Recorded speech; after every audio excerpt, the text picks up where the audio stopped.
Words of Elders, Part 25. Recreate yourself before the world redefines you. A river never flows backward, and neither should your growth. The difference between those who lead and those who linger lies in the courage to outgrow their old self.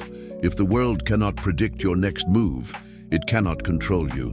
That is the essence of mastery, becoming your own sculptor. Don't be afraid to walk away from the version of you that others have grown used to. Evolution is uncomfortable because it forces you to bury familiar routines. But if you are always acting within the limits of who you were yesterday, you'll never unlock the potential of who you could be tomorrow. In this life, people will try to assign you a permanent role, the helper, the fixer, the background support, the follower. But you were not created to live as a side note in your own story. Break the mold. Rewrite your script. Surprise those who thought they had figured you out. Even Christ, though eternal and changeless in essence, never allowed people to confine him to a box. One day he was the carpenter's son, the next he was calming storms and raising the dead. He redefined what the Messiah looked like, not with declarations, but with demonstration. He chose how he would be seen, not the other way around. Don't allow your environment to define your identity.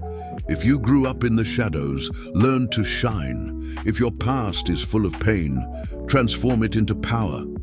If you've been underestimated, don't just prove them wrong. Become someone they never saw coming. Like the phoenix, greatness often requires death before resurrection, not of the body, but of identity.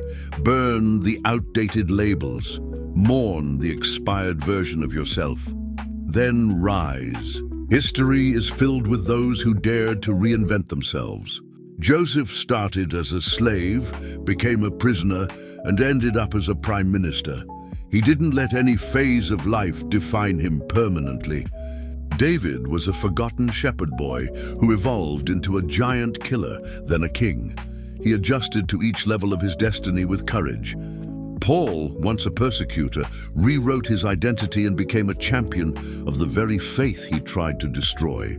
Let this be your charge. Recreate yourself with intention. Don't wait until circumstances force you to change. Choose your transformation. Build a character so strong, so unpredictable, that life's storms only reveal more layers of strength, not weakness. Because in the end, the person you become intentionally will always be more powerful than the person the world assumed you to be. The words of elders are not echoes. They are fire. Let them burn away what no longer serves your destiny.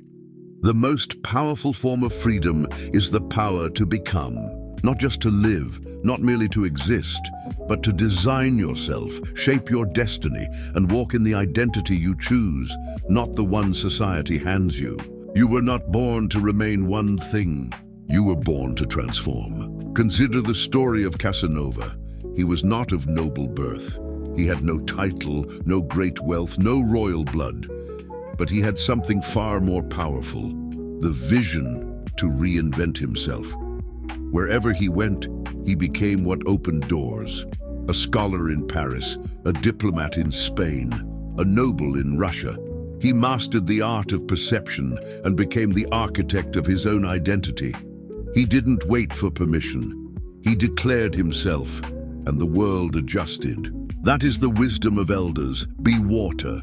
Flow into the shape of your vision. Do not fear change. Orchestrate it. Let the world see you evolve again and again like the seasons, unpredictable, unstoppable, unforgettable. Look at Louis XIV, the Sun King. He understood that power is not just what you hold, it's what others see. He turned his daily routine into theater. His meals, his movements, his very presence were a performance. He didn't just rule, he radiated. People didn't just obey him, they adored him. Why? Because he chose his image before the world could choose it for him. You must do the same. Don't just react to life, curate your character. Be bold enough to say, I am not who I used to be. Be brave enough to outgrow your past. Even if people loved you for it, they will adjust or they will fade. Either way, you must rise. Julius Caesar was not born a god, but he told a story the world could not ignore. He linked himself to Venus, performed bold acts, and walked as though fate itself followed his every step. He did not just lead Rome, he enchanted it. His greatness was not found, it was forged. That is your power too. You may have been labeled by your past, your background, your mistakes, or your status, but those are not your limits. They are just the materials. And with courage, you can build something entirely new. Even in our time, David Bowie taught this lesson in bold color. He changed his name, his sound, his look, over and over again. Ziggy Stardust, Aladdin Sane, the Thin White Duke. Each version came with new vision and new power. While others faded, he stayed eternal because he dared to transform. So hear this. You are not too old to change. You are not too young to start. You are not too damaged to rebuild. And you are never too far gone to reinvent. The world will try to put you in a box. Break it. They will try to remind you who you were. Redefine it. They will wait for you to fail. Surprise them. Let your reinvention speak before your words ever do. Command attention by your transformation, not just once, but for the rest of your life. Because the only person who can stop you from becoming is the one you refuse to outgrow. The words of elders are not echoes, they are blueprints. Build your becoming.